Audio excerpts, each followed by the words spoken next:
Welcome to Daily Tanya. Today is Friday, the 5th day of Adar Sheni, the second Adar. And let's begin with tzedakah. Gedola, tzedakah, shemekareves, esageula, tzedakah brings Mashiach closer. So we started yesterday, chapter 35, where the Alter Rebbe is going to explain the importance of mitzvahs of action. He was talking of the need to comfort the perpetual struggler. It seems like life is non-ending struggle. No matter how much we do, we still have our temptations. And he's asking, what's the point? The tzaddik is able to transform himself, but the average person is not able to completely transform themselves. So the Alter Rebbe says to comfort and to explain that really we are here for a mission. And the actual mitzvahs, the mitzvahs of action, have very big importance. And he's quoting a statement from the child in the Zohar, the Yenuka.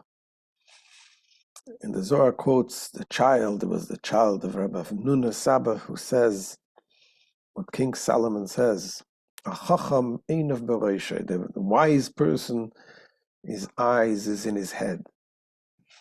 And the Zohar is asking what kind of brilliant idea this is, that a person, the wise person, has his eyes in his head. What does that mean? And the simple understanding of this verse is that a wise person has his eyes in his head, knows what's going to be in the future. Like he's doing the mitzvahs now, even though you don't see the result, but you know the future. You know what the end of the game is that this is something good, the greater good. But the Alter Rebbe brings from the Zohar what it says. What does that mean? It says, "Chacham einav b'roshei." The wise person, his eyes is always on his head. Meaning, he's always aware of what is happening on his head. What is happening on his head? So he says, on the head of a person there is the Shekhinah. There is the divine presence on the head of the person. That is the reason why it says we should not walk without the head covering. We should not walk for 4 cubits without a head covering.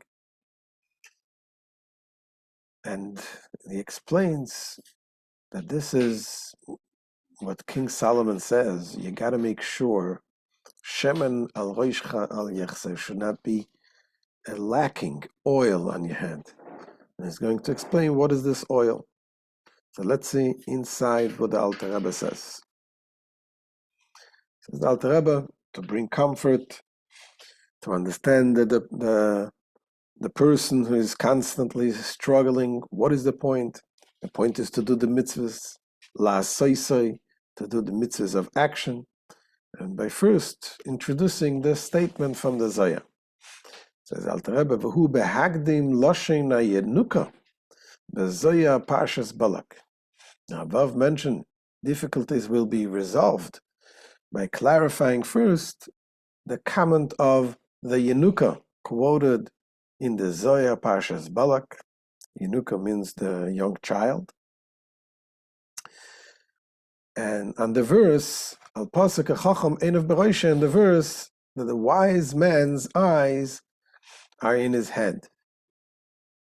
The Rebbe points out, why does the Alter Rebbe have to mention that this is a statement, a comment made by the child in the Zohar?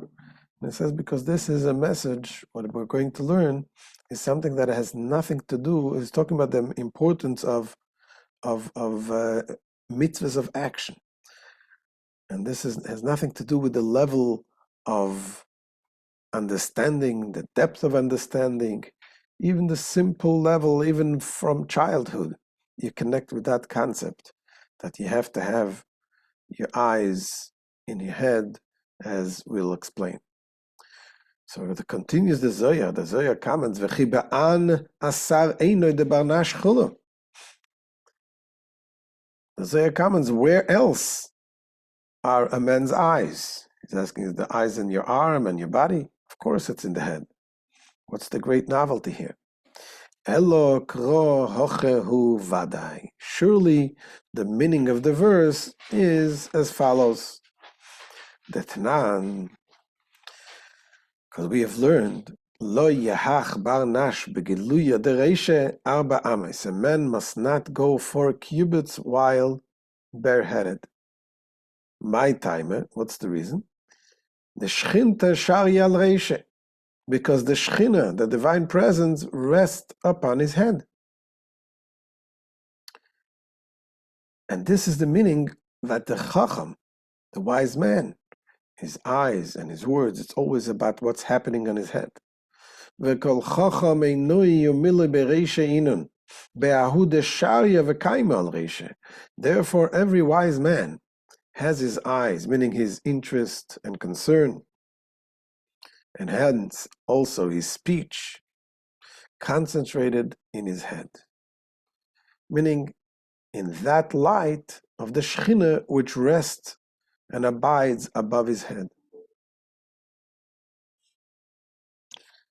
V'chad einoi taman, linda, de'ahuna oira de'adlik al reishe, itzrich lemishcha.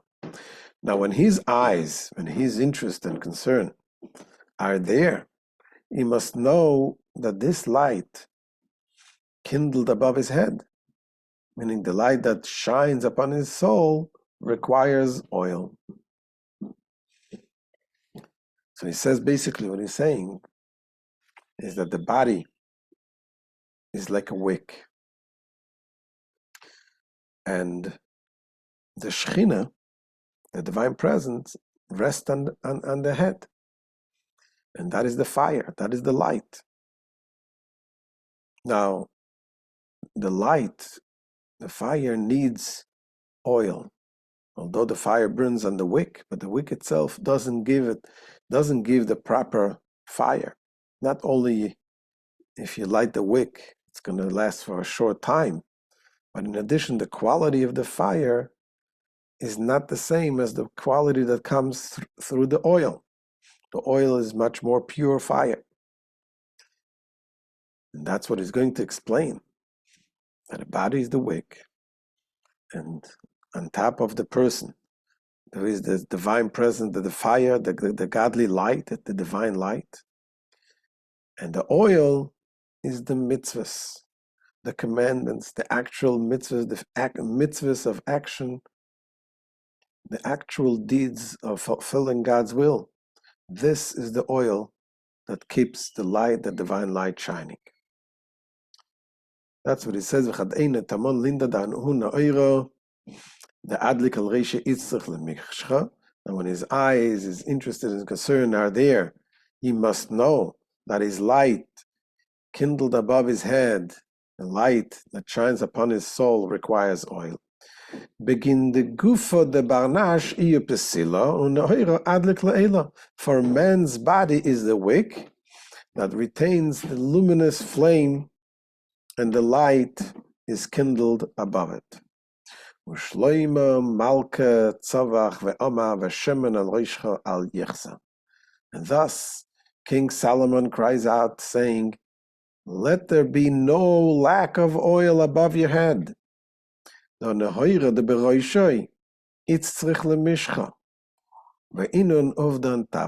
light over his head requires oil, meaning good deeds.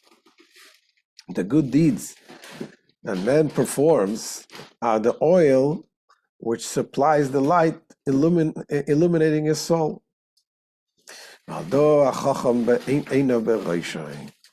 And for this reason, the wise man's eyes are in his head, to ensure that he never lacks oil, that he never lacks good deeds for this light.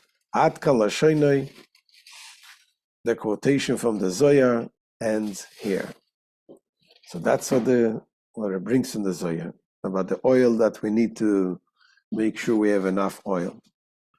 And the question that he's going to ask is, why is it necessary to have mitzvahs, actual mitzvahs, to serve as oil for the divine light? Isn't our neshama, we have a soul, we have a godly soul. The godly soul itself should also serve. We have a body, and the body has a soul, and the soul should also be able to serve as the proper fuel for the godly light.